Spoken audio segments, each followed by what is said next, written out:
And we live. Hello and welcome everyone. It's time for another exciting episode of IT Career in Australia channel. And today's discussion is what does a product manager do and how to become one. And today's speakers, our today's speakers with diverse background will share their personal journey and offer valuable perspective on this role. So today you have a chance to gain some practical advice and first-hand knowledge from individuals who have successfully pursued career in product. Whether you're interested in this field or seeking clarity on the profession, this discussion will provide some genuine insights and real-world experience to guide you forward. So make sure you have your questions ready. And obviously, thank you for finding some time to join me this evening. As usual, please introduce yourselves in the comments. Let us know what you do and join our conversation with questions and comments. Please let us know if you are in the product at the moment or you want to move to the product or you're just generally interested in the topic. Again, the topic is what does a product manager do and how to become one. And before I pass it over to our speakers to introduce themselves, just want to quickly remind you that we're streaming, as usual, live on LinkedIn and YouTube. And if you miss a stream, no worries. You can always watch replays by subscribing to my YouTube channel, IT Career in Australia, and watch different discussions every Wednesday at 5:30 p.m. Melbourne time with various experts from my network. I also recommend to join my meetup group to receive the invites for upcoming events. I do run a face-to-face event in Melbourne as well. And also use this live stream as the opportunity not only learn new information, but also network with people in the industry. So I encourage you to ask as many questions as you want. But again, please stay on the topic. James is here saying hi. Thank you, James, for saying hi. Alex here. I'm Alex, PM with 2 years of experience from Melbourne. Thank you for saying hi in the comments. Again, everyone, please continue to introduce yourselves, and I'll pass it on to our speakers to introduce themselves. We'll just start with the guy, please. Hey, Anna. Thank you for inviting me to your webcast. So my name is Guy Inbar. I've been in product for over 2 decades, working in a broad range of industries, which I think we'll go into more details a bit later. I also teach product management for the last 10 years through a company called General Assembly. I'm currently a group product manager at a company called Little Pay. And as something which is not on this, is I'm also pursuing a course or sort of a degree in law, so in the background. So thanks. Interesting. A law as well. Here we go. Yep. Arafath, please, over to you. Thank you, Anna. Good evening, everyone. My name is Arafath. I'm currently working as a technical account manager at Stripe. I've done many different roles in my career before, including product, and I'm always passionate about product, and that's why I'm here as one of the learners. Thank you so much for the opportunity. Thank you, Arafath. And Brandon, over to you. Thanks, Yana. My name is Brendan. I'm a product coach at a little consulting firm called Organa. I teach product-related courses. I coach and consult on all things product management, product strategy, and a bunch of kind of agile ways of working and org design stuff as well. Perfect. Thank you. We have a few more people saying hi. Shilpa is here. Thank you for saying hi. Biljana here. Hi, everyone looking to move to the role and learn more. Thank you, Yana, Gainarfart, and Brendan. Perfect. So we have definitely a few people joining us live. So as I said, who's joining us live, please make sure to ask questions and you have a chance to get a nice little giveaway at the end of the stream as well. So without further delay, let's dive into it. So my first and obvious question would be to ask our speakers to share their journey into the field of product management. I would love to, dive a little bit deeper into your career path. What inspired you to move to product? And did you just suddenly move to product by default, or was it a conscious decision? So I would love to hear your story. Maybe we'll start with Brandon this time. Alrighty. So I studied a Bachelor of Science in Digital Media at university and did a whole bunch of techie related jobs, including being a web developer. Pretty quickly learned that I was rubbish at software development and heavily gravitated towards the people side of things. But I would say that my real love for product started out in 2010 when I joined a startup as kind of a jack of all trades and master of none, building a product that no one wanted or asked for, and having that startup eventually run out of money and go bust. Close to the end of that experience, we switched from real project management orientated ways of working to lean startup and agile ways of working, and we actually started building a product that people were paying for, that people liked, and then we just ran out of money. And so that was a really formative experience for me, because I learned that it's not enough to just have a really great idea and put it out to the market. You actually need to test and validate and find product market fit. So that was probably the genesis that led me to a product management role at an agency in Sydney. And then that led me to eventually work for Spotify. So my main kind of product management claim to fame is if you've ever used Spotify for Mac or Windows. That was my baby for a number of years as a product manager. And why did I get into it? I've always really been drawn by people, by trying to understand people, whether that's how do you work with a team to build a great product through the people on the team, or whether that's how do you delight and truly understand a customer that you're building a product for. So that's me. I don't geek out so much on the tech, although I find it interesting. I'm all about people. And actually to Guy, you mentioned you're studying law. This year I'm going to be studying Gestalt psychotherapy, because I am that fascinated by people. So yeah, that's kind of my entry point. And that actually led me to being head of product for a mental health nonprofit. Those two examples were based in Stockholm in Sweden, and now I'm back in Australia. Nice. I hope it will close your own gestalt as well. Yeah, true. Someone knows a thing or two. I mean, I did psychology for 5 years at uni too, so we're all trying to close our gestalt. Indeed. One way or another. Okay, so quite interesting journey. What about Arafath? Please, how did you move to product management? Sure. And move out from product management? And Brendan, I'm still the user of Spotify Mac. It's a good job. And one lesson to the users may be like, if they're coming to product management, they might go into like psychotherapy at the end of the day, right? Either to learn it or maybe as a user.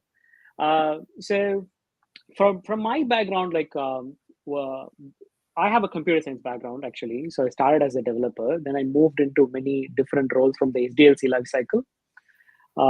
Then I moved into technical product management. But if I just have to retrospect the moment when I took decision to move into tech product or product management, right? It was so personal, because I felt that void inside me where you work 24/7, you produce this B2B product, and you never know like whether it is solving any real problem or is it really useful for anyone.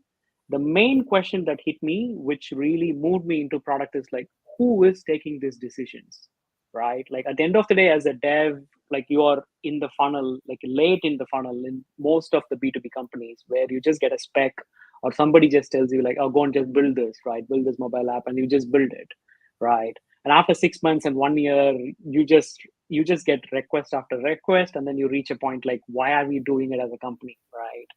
So when I started asking this question, like everything just went back to product.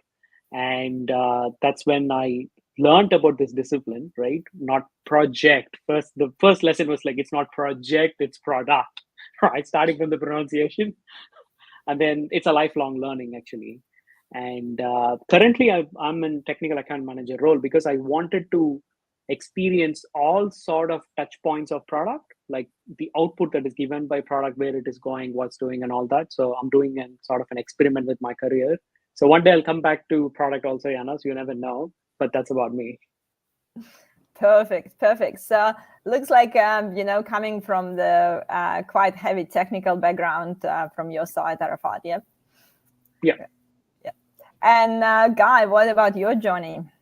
So thank you. Interesting enough, one thing which I always tell my students that come from all sorts of walks of life as to why they are joining, the course in product management, similar to here, my journey is a bit different.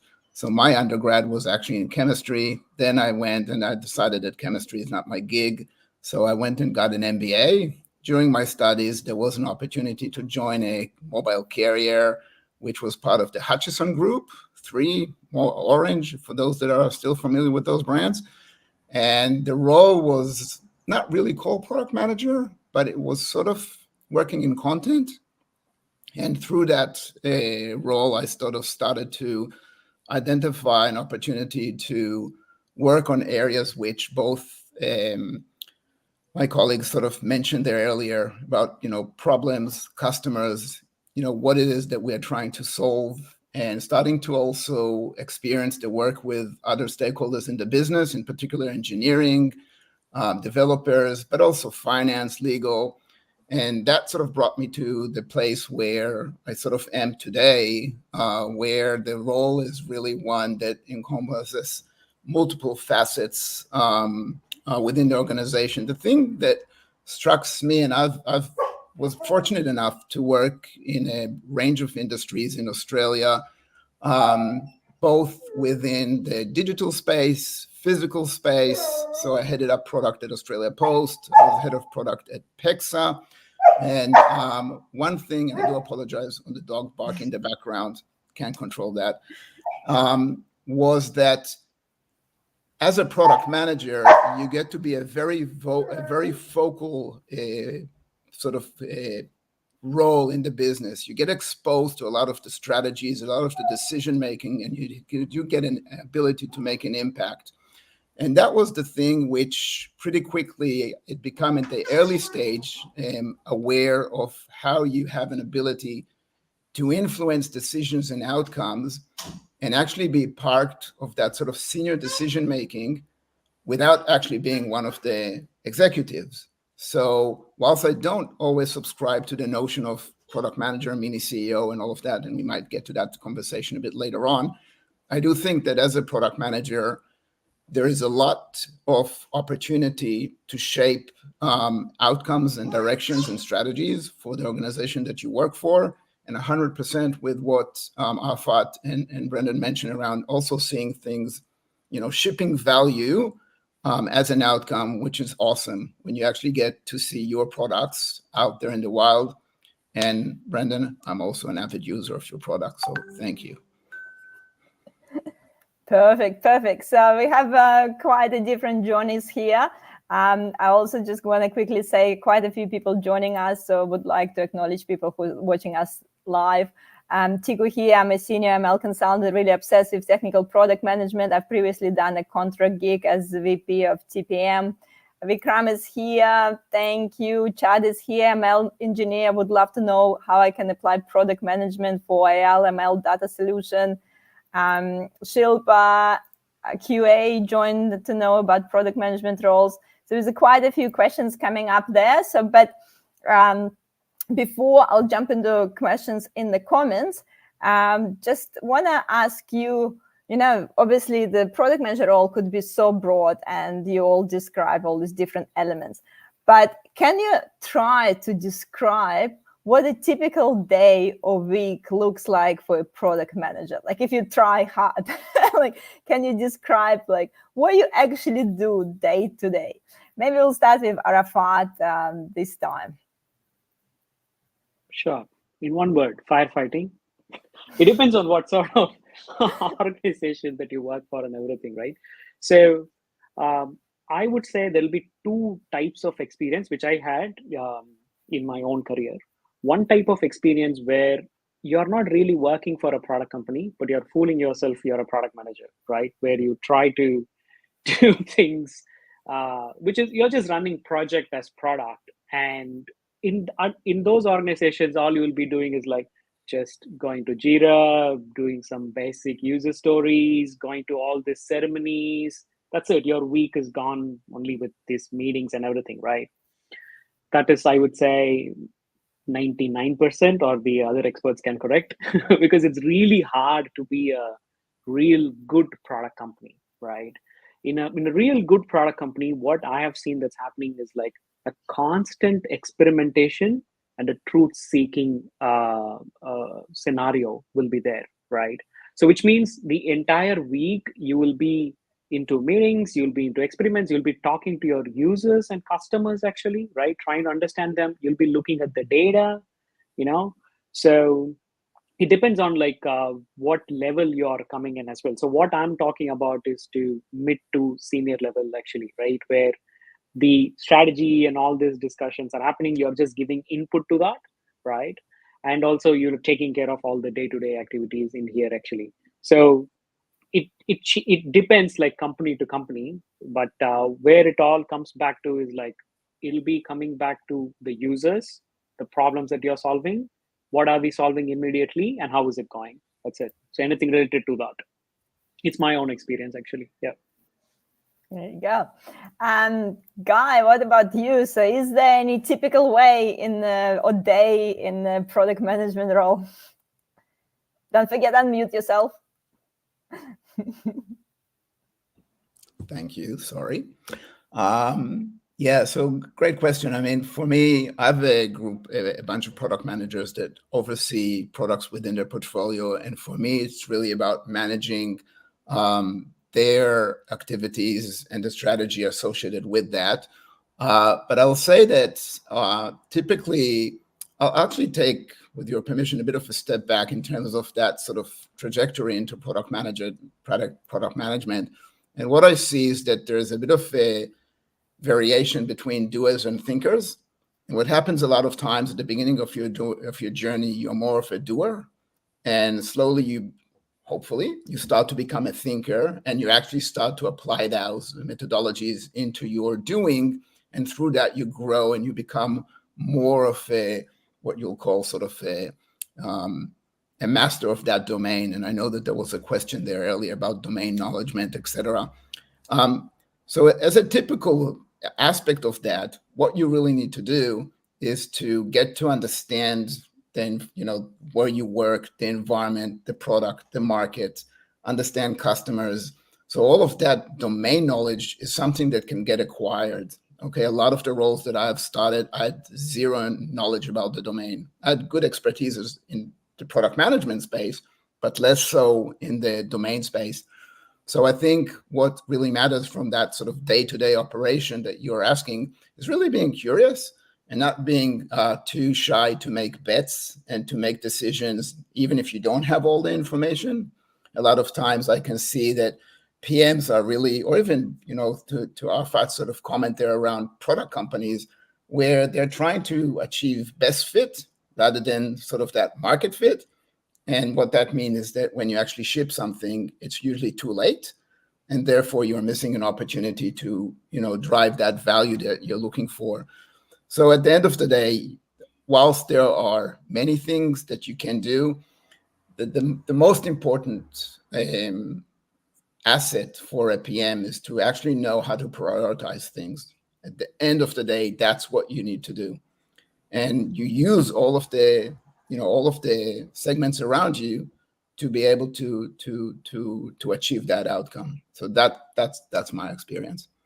So the typical day of PM starting from prioritizing all the different activities that you need to a lot do. Of no. They can be so various, and it could be anything from the talking to the clients to strategy and so on. Features, characteristics, products, what to work on, what not to work on. It's all about prioritize. Yeah. Brendan, anything to add to that, typical day a week of product manager? What was your typical week in Spotify? We've been talking about Spotify a bit. Did you have a typical week? Yeah, I'm just having flashbacks to remembering my calendar. or nightmares, depending on which angle you want to take. I think there's probably like roughly 5 high-level things that you do in the role, and time management is extremely difficult because you kind of need to juggle all of them. And I suppose if we think about it from the highest level, strategy and analysis, so understanding the broader context of the market, the customers that are using your product and the business that you operate in, and connecting those dots and figuring out what are the main things that we need to focus on. That kind of analysis piece, looking into our metrics, going through what the company strategy is, whether there's a divisional or department strategy. So that kind of strategy analysis piece, often that took up a weekend every once in a while at the office, because there was just simply not the time to be able to do that kind of thinking squeezed into the kind of day-to-day. I had really tried to change that, but it's pretty tough. The kind of next level down from that would be your sort of planning, prioritizing, road mapping. So if we're really clear, if we've got a good product strategy, what is our plan to try and achieve that strategy? And what are our hypotheses for how we think we're going to be able to achieve our goals? From there, I would say discovery. So we've got hypotheses, now we need to go out and actually test them. So teaming up with usually a designer and maybe a couple of developers, running experiments, whether it's A/B tests or user testing, hell, even guerrilla testing, going to a coffee shop and putting a prototype in front of someone. When I was working in Sweden, it was fun because you pretty much, if you wanted to test the free version of the product, or you wanted to test something with someone that's never used your product before, we had to fly to London because like everyone in Sweden used Spotify, which is kind of crazy. And so there's that discovery piece. So basically cheaply validating that the ideas that we have are worth investing the time and money in building them out. Then there's the delivery piece. So working with the team to flesh out the kind of scope of what that looks like once we've validated it, and you know, your typical kind of Scrum or Kanban ways of working with the team, daily stand-ups, planning, yada, yada, yada. And then the final piece is endless number of meetings with stakeholders and understanding their needs and saying no to them a whole lot. That's a good responsibility. Yes, like make sure, but it's come back to that prioritization piece. It seems like, you know, everyone mentioned that the time management and prioritization things, like some of the crucial and essential skills for product managers. I do want to dive into a few questions that are coming from the audience. Guy, you already sort of start answering that question from Vikram, who's been asking is, can you become a product manager without domain knowledge, and how important is having domain knowledge in this field? I mean, Guy, you already start kind of talking about it. Is there anything else you want to add? So you mentioned that you didn't really have a domain knowledge when you're moving, but what would be, you know? Yeah. Look, obviously having domain knowledge is an advantage, without a doubt. And in particular, if you're going into areas which are extremely technical and challenging, so it's obvious. But the flip side of that is the question is what you bring to the table and what the recipient, you know, what the company needs, which is why the question of domain for me is not the real question. It's more about what you want to do with that domain expertise. So if the fact that you have domain expertise and you are working somewhere with that domain expertise, which means that you already unpacked, let's say 60% of what is required to jump into a PM role, I will highly recommend, and we'll probably talk about that, is to actually, within that specific organization, to try to link up into different PM roles, not to seek that outside of the business, because bringing the domain knowledge will usually not be sufficient if someone is recruiting a PM and you have been something else. So I'll say it's advantageous to look internally. Obviously, if you do have domain knowledge and you're not employed at the time, or you left the business for whatever reason, then you need to try to work through your network and through those sorts of introductions, because then the domain knowledge will be advantageous when you can actually have that conversation. Because usually what happens when you're looking to break into a PM role, unfortunately, like a lot of other roles, most organizations, unless they're looking for a grad or sort of a really junior, they're probably looking for someone that had a PM in their title. And I know it sounds like counterproductive. How do you start? But unfortunately, that's the sort of reality of a lot of organizations.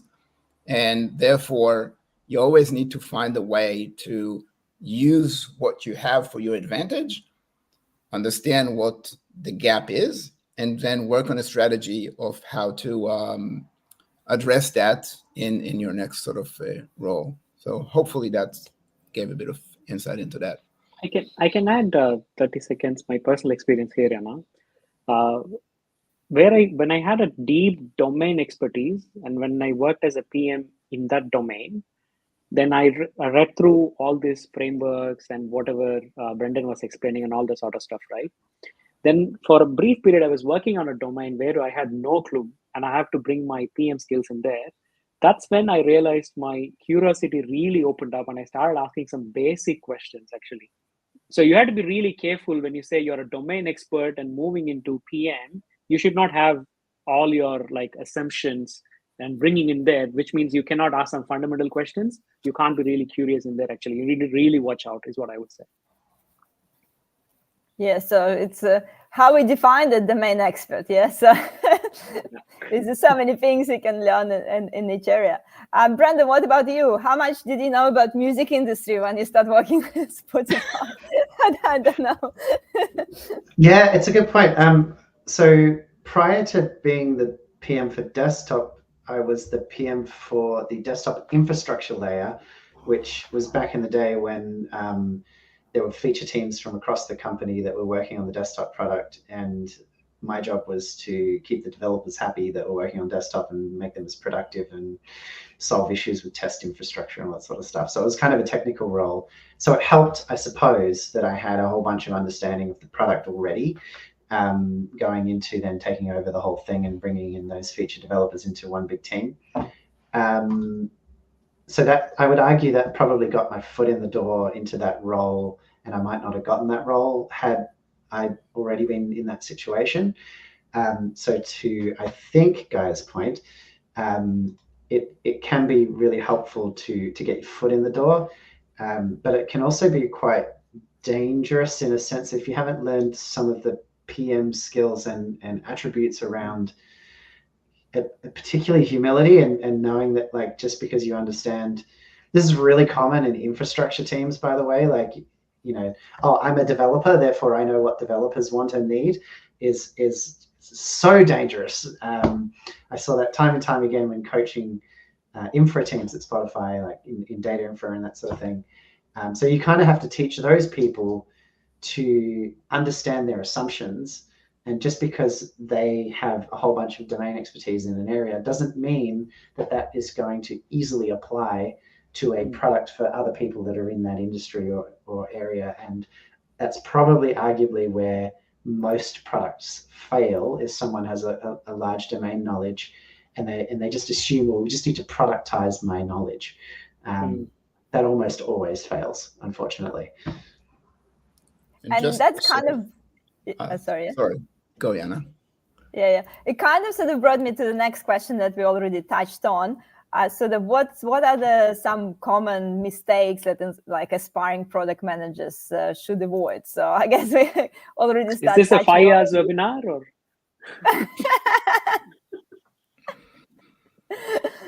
So not assuming that you know everything about the domain. So what's Arafath, what do you think like was your biggest mistake when you start doing product? Whatever you're reading is not going to be the reality. That's it.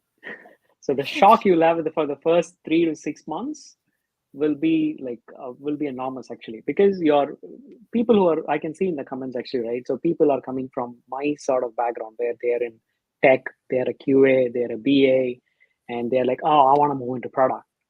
Fine. The first mistake you make is like you listen to all this podcast, you join all these webinars, ask all these questions, and then join a company and you reach a point like, oh, all these guys were lying. These things are not reality, right? So the first lesson that you will learn is like, how do you internalize the learning that you have? Not everything that you read and watch is going to be useful for you in your first job, right?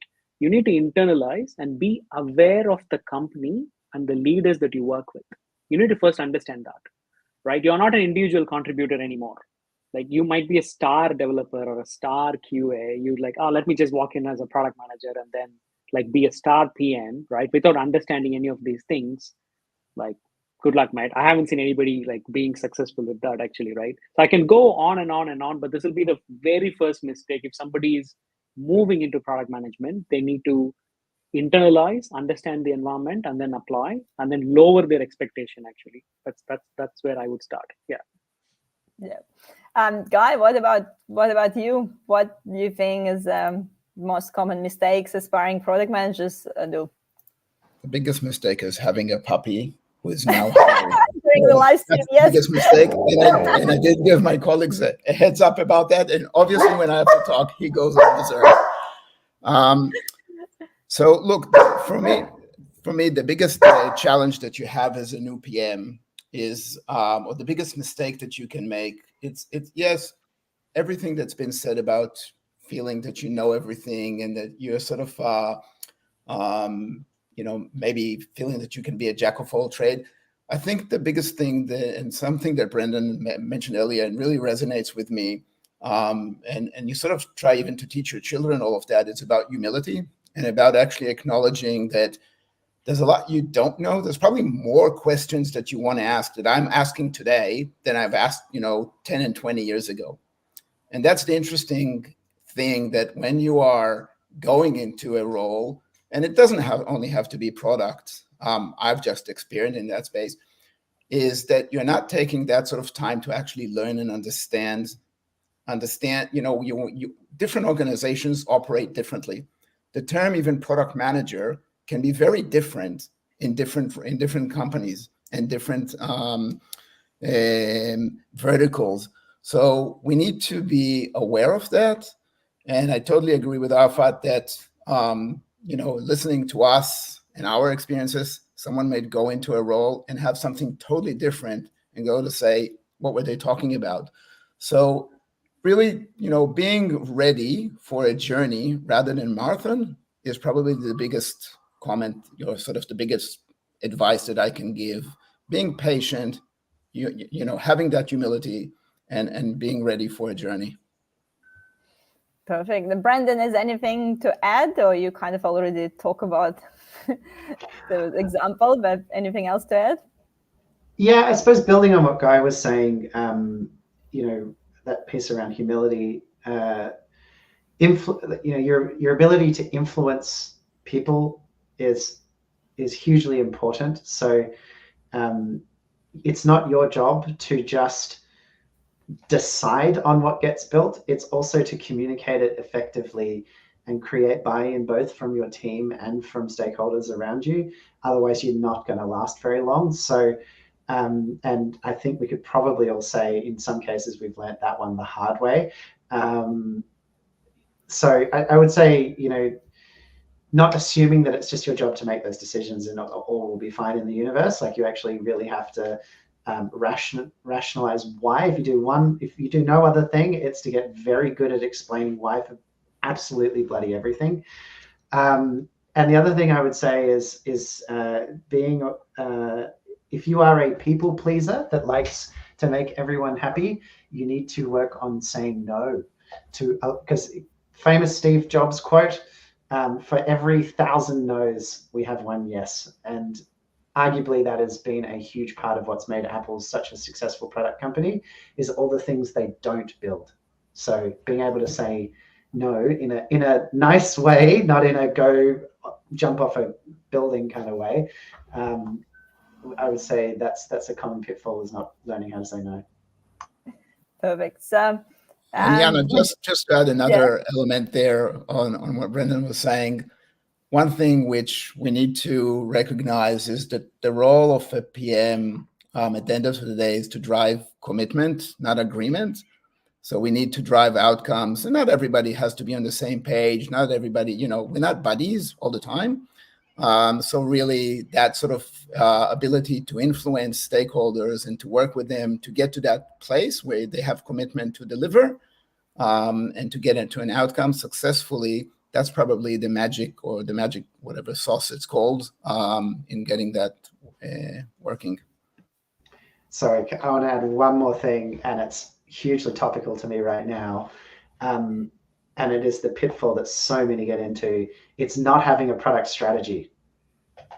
Like just getting into the feature factory, just keep building stuff. Roadmap is basically just dates and features that you're going to deliver. And there is no underlying rhyme and reason as to why you're delivering those things and why you're focusing on the things that you're focusing on. Not having a product strategy is a huge pitfall. And I'll add another one on top of that. When you have a product strategy, make sure that you revisit it and look at your horizons and look that you're actually focusing on where you want to head and make adjustments along the way. It's not a negative thing to change.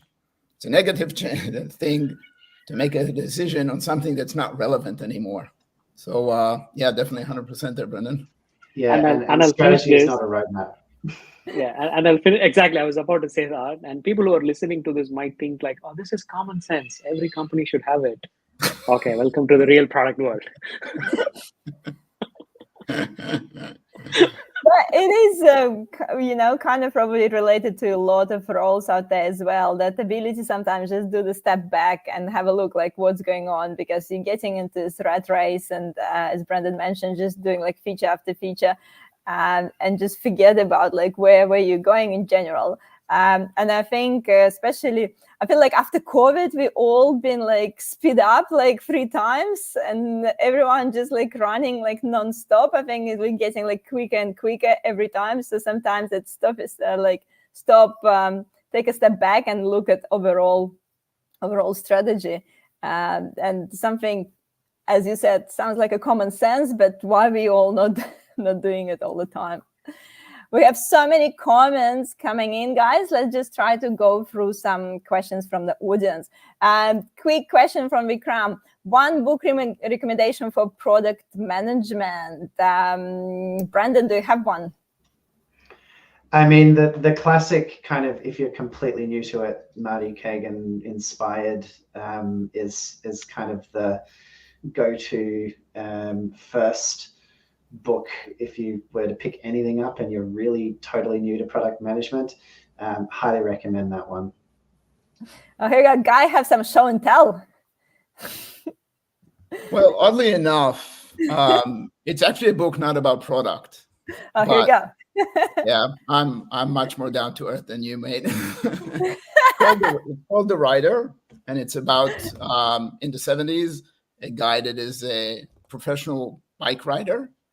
And what that sort of gives you is a lot of insights actually around things that we do in product management and about the journey that you take throughout a single competition. So this whole book is just about one competition and about the different steps that he takes and the decisions that he makes along the way. And when I think about that in the context of what we are trying to do, not dissimilar, we're trying to deliver that, to chip away in delivering value quick, but not, and that's sort of the whole agile principle, which I'm sure Brendan can talk for the next 2 hours if he wanted. But really understanding the value of delivering that in the right iterations. So that was something which I found really relevant just recently. There you go. Arafath, what about you? You have a favorite one? Yeah, there are a lot of books here, but the one book which really changed my life and why I went into product management was Inspired by Marty Kagan. So if you start there, you will get all these books after that. That's fine, right? If you really want to learn about product management, I haven't seen any other material which clearly calls out what is product management is, what type of roles are involved, what is your role, what are you supposed to do, right? The main thing which I understood was like, why is it so hard? It looks so simple when you hear about it, right? It's like all common sense. You can just, let's have a vision, strategy, roadmap, backlog, deliver it, right? We all should be building a company like Apple, right? But why is it not happening? Because it's really, really hard. And you will understand when you read that book, it's so simple. And the cherry on top is like, if you're already in product and if you haven't read Inspired, if you're already doing like product manager role, if you haven't read Inspired, please read that book. Then you'll really understand what is happening, because you'll be always thinking about like what should we change and all that. But that book will take you into the world, I would say. And didn't you say it's a virtual background there? Move and take the book now. I will say though that there is a trap you might fall into reading, frankly, any book, and that is that what he describes in that book, he will describe like sort of cultures and environments that aren't optimal, but you've also got to face the reality that every company is different and works different. And at the end of the day, product management role really just solves the problem of complexity. How do we connect all the dots together to know what the right thing is to build? And that's going to look different in different companies. Whatever you do, don't read that book and go, oh, that's exactly how things should be. I'm just going to do it that way, because that might completely go up against the way that your company really is. It might provoke you to think about whether you want to stay in that company, but try to take baby steps to making things the way that maybe it sounds like they should be or not. But yeah, it can also, reading books like that can also make you get very, very frustrated very quickly, because it might not be that way at the company you work for. Yeah, I think just to add to the point that Brendan said, sorry, Anna, just to add to the point that Brendan said, Marty Kagan himself has written other 2 books after this, right? Inspired, Empowered, Transformed, for the very reason that Brendan has just talked about. So people are reading Inspired, like they are resigning jobs, they are moving everywhere, they're getting frustrated. He's like, no. There are so many things need to be fixed in the industry, which is not in a PM's control. So he's written 2 more books actually, but start from Inspired and then go with the others, I would say. Yeah, but good point, Brendan. Yeah. Perfect. And Yutakash actually have his recommendation for the book, How to Build Habit-Forming Product by Nir Eyal, I guess. Eyal? Yep, Nir Eyal. There you go. So quite a few. So we have quite a few questions. Maybe we'll go really quickly because we're running out of time, but maybe I'll just put a few questions on the screen and we'll just give one answer instead of everyone asking this question. Someone might want that take this question. So Shilpa is asking, it's a massive question, but maybe someone has a quick advice for her. For a QA, does one need to work as BA and then move to product, or can you transition from QA to product if interested? Who would like to give? Happy to jump in, because one of my PMs is a former QA, and essentially, the reason why they decided to move into PM is because they were interested in some of the aspects that we were just talking about, but they didn't know how to do it.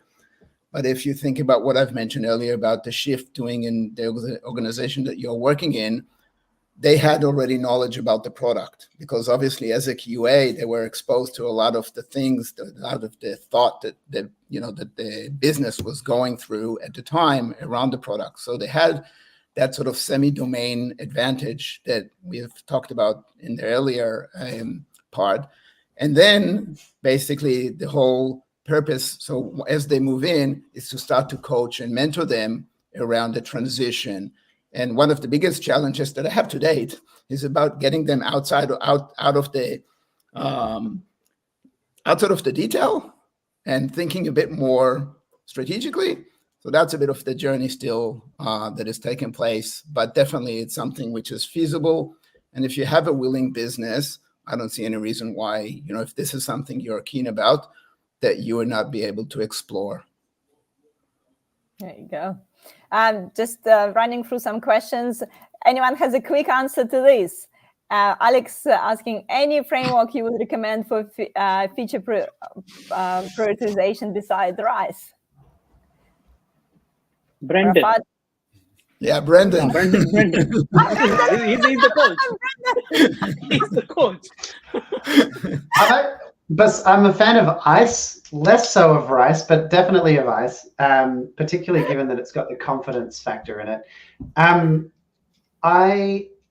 I would rather use this as an opportunity to say that prioritization frameworks, there be dragons. They are great if you need a quick way of balancing a bunch of ideas against each other to figure out which you should then maybe take to discovery, for example. But they often seem to replace a coherent product strategy, for example. The best framework you could come up with is one that you come up with yourself based on figuring out what the most important factors are that you want to pull into your decision-making process. So a what do you call it? A weighted matrix is in my view the best framework, if you will, because it doesn't prescribe what the factors are, because those factors are going to be different from company to company, product to product. So then it causes you to have to say, well, what are those factors and how much weighting should we give each one of them? So that would be my advice. There we go. Just to add, so in this case, like if Alex is searching for another prioritization process, you need to understand like the root cause of it, right? Why are you searching for it? Is that the framework is not working, or you don't have a product strategy, right? If you don't have a product strategy, none of these frameworks will fix it anyway, right? You'll be anyway fighting with other PMs and you'll be anyway frustrated actually. You need to understand like why something is not working before you jump in like, okay, rice is not working, let's go to weighted metric. Oh, weighted metric is not working, let's go to something else, right? So be aware of that is what I would say from my own experience. Let's not make assumption that rice is not working for Ahamed. He's just curious about other frameworks. It's working perfectly. And the next question from Alex, how do you all deal with wrong estimation and development effort? What, developers can make mistakes?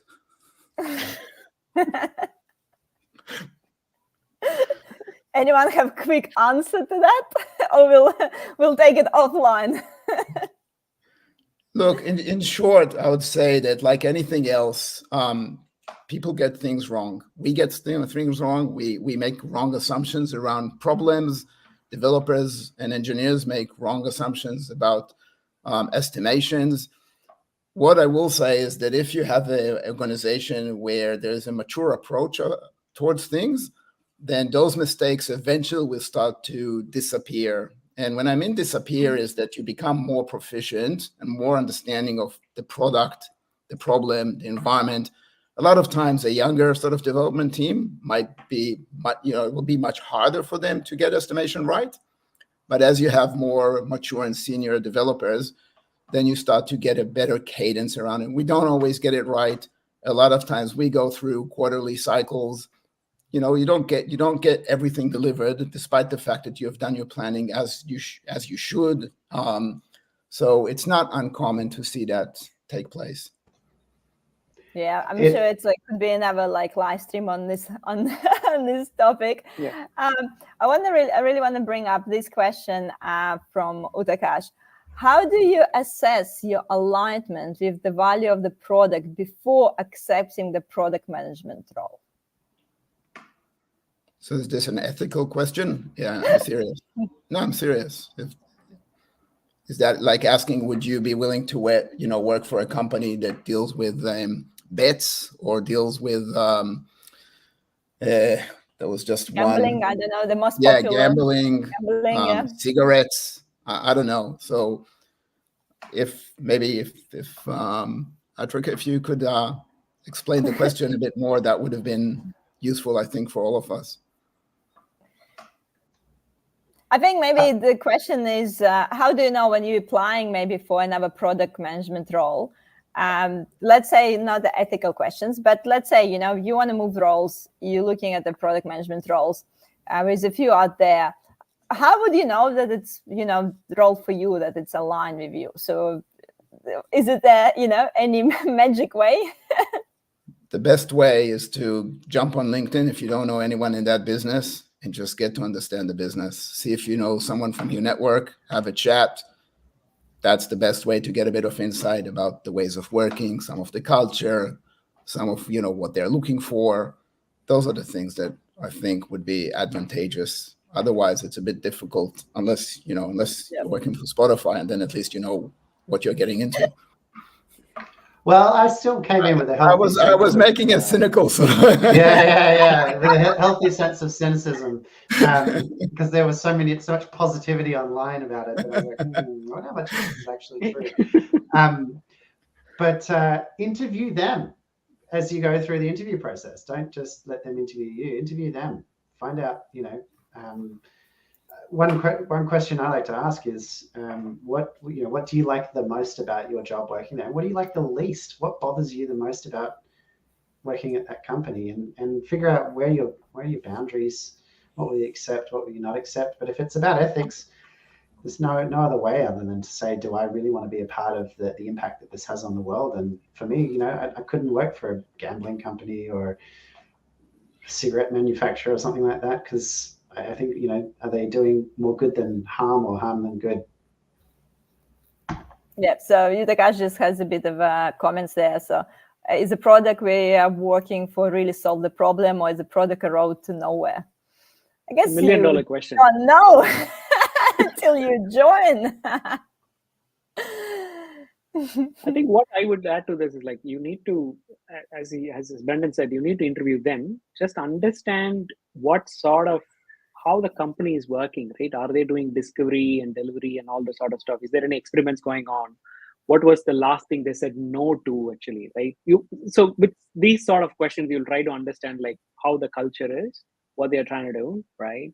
And if they say, like, oh, no to what? I have never said no in my life. Like, okay, good luck, right? You know what you're signing up for after this, right?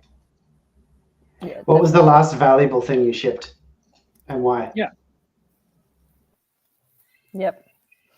I always tend to connect with people from the company I'm applying for a job for, and just basically connect with a few people from the company on LinkedIn and just say, hey, I'm thinking to apply to work in your company. What is your experience? Do you enjoy the culture? And just have a general chat. So I do it no matter what sort of role you're going for, just to sort of get people's perspective. And it doesn't mean that you'll take people's feedback as given, but it kind of gives you a bit of a sense what people think about the company that they're working for. So you can also check out Glassdoor. Glassdoor, that's what I wanted to suggest as well. Yeah. Glassdoor.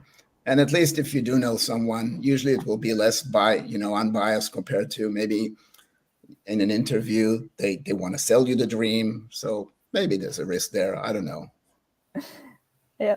A quick question from Yelena. That book that you recommend, Inspire, which author? Marty Kagan. Marty Kagan. I think I added it to chat, actually. Yeah, I think he replied in the chat. Yep. Yeah. Okay, here. Okay, here we go. Perfect. Yeah. Yes. Marty I'll try to put it in the comments as well.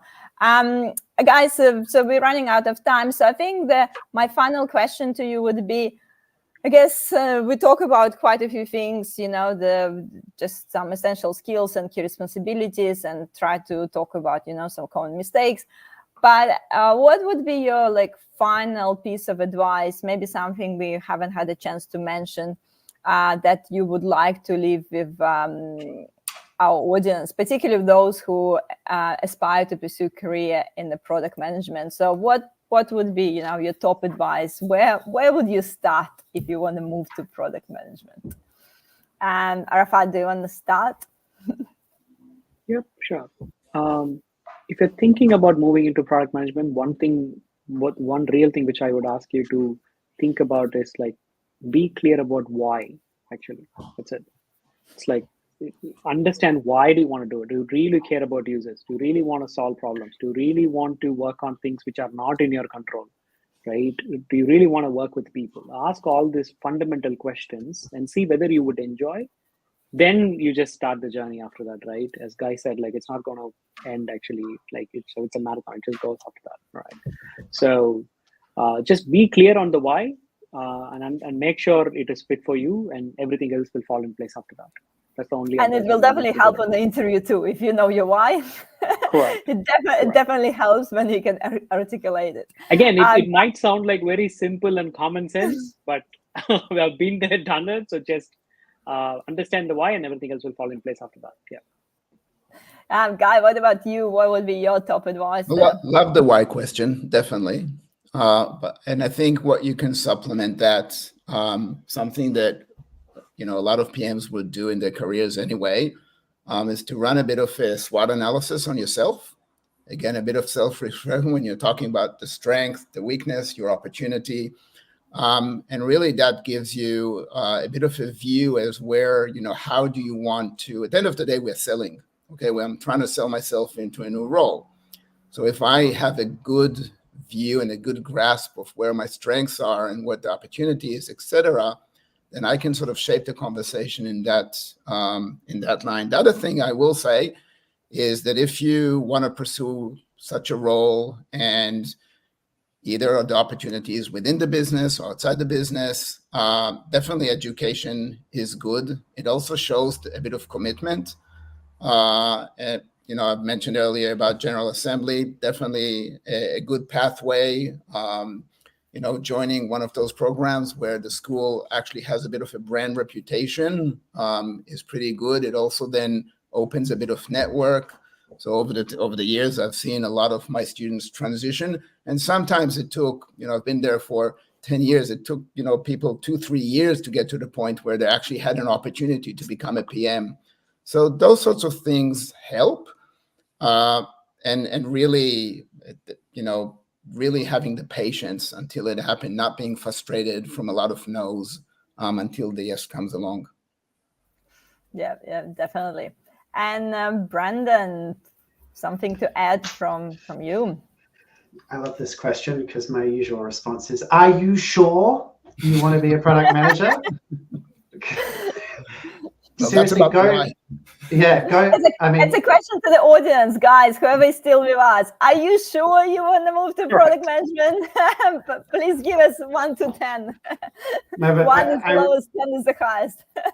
and people have this idea that it's gonna, you're gonna be like Steve Jobs and you're gonna have this vision and this great product and yada yada yada. Please, for the love of God, go talk to a bunch of tenured, seasoned product manager in a bunch of different industries and go and say, hey, tell me, what is it like day to day? What do you spend most of your time doing, especially if it's within the company that you want to be a PM in, if it's an internal move? Talk to a bunch of PMs and please ask them, what does an average day look like or week? And ask them, what do you really not like about being in this role? Because I guarantee you it's going to give you a much better understanding of what maybe you'd imagined up until this point, because it's hard work and it's a lot of juggling, a lot of context switching, stress. In many cases, it's a lot of overtime. I wish that weren't the case, but it's so common out there. And so really do be damn sure that's what you want to get yourself in for. Yeah. It's just fun. 10%, 10 in. Yeah, it's just fun. Don't believe anything anyone said. It's just fun. He's drunk. As long as you can prioritize, you'll be fine. Yeah. Yeah. Okay, guys, literally have 1 minute, but we'll do it really, really quickly. The exciting giveaway, yes? So I'm going to do an announcement for next week. And while I'm doing the announcement, all of our speakers can pick someone from the comments. We have a lot of comments there. We have a lot of people trying to break into product or already being in the product. So each of you, please pick the winner for the giveaway. And the giveaway is a virtual coffee chat. And I'll make sure I'll connect with you. So the people who want to ask more questions, I think it was actually more questions there to Brandon specifically for Spotify as well. So have a look through the comments and choose the winner, and I'll do a quick announcement. So next week is the 20th of March. We're going to talk about cybersecurity, top in-demand cybersecurity jobs in Australia. And obviously burning topic at the moment, cybersecurity jobs on the rise. So I have 3 people from the industry working as CISO in the industry who will talk about what they can see at the moment, what trends they can see. And then also in the 10th of April, we're going to talk about another burning topic. It's tech layoffs and obviously impact on organizational structure and roles. So it's been on the top of mind of everyone. So it's been a lot of obviously layoffs recently. And obviously it will be some different impact based on that. So that will be other discussion. Also, of course, please subscribe to my channel if you haven't done it. So it's obviously inspire me to keep going and keep bringing guests from the different areas for those discussions. So please subscribe to the channel and join our meetup group so you can also join some face-to-face events and meet in real life. Okay. So we have few people here. So Arafath, what is your choice? So you Shilpa. So Arafath having a virtual chat with Shilpa, yeah? Yes. So Yes. as long as she's okay with it, I can see like she is in a similar boat like me few years back. So happy to chat with her. Shilpa, I'll make sure to connect with me on LinkedIn so that I can connect you with Arafath so you can organize a chat and ask more questions. Brendan, did you choose someone to talk with? Yes, and I realized Guy chose the same, so I'll choose someone else. Okay, so just guys, to so spread you the choose love. Alex, yeah? I'll go James Castos then. Okay, so Brandon talking with James Castos, yes, and Guy, you talking with Alex, yes? Perfect. Okay. James, I definitely connected with you. Thank you for joining us as usual. Alex, please make sure that we connected on LinkedIn. So make sure to connect you with the guy. Perfect. Thank you, everyone. Thank you so much for all your participation. So we're running out of time. So I hope everyone gets some good insights from today's discussion. And it's time to have some dinner. Thank you, Brandon, Guy, and Arafath. Thank you so much. And I'll see you next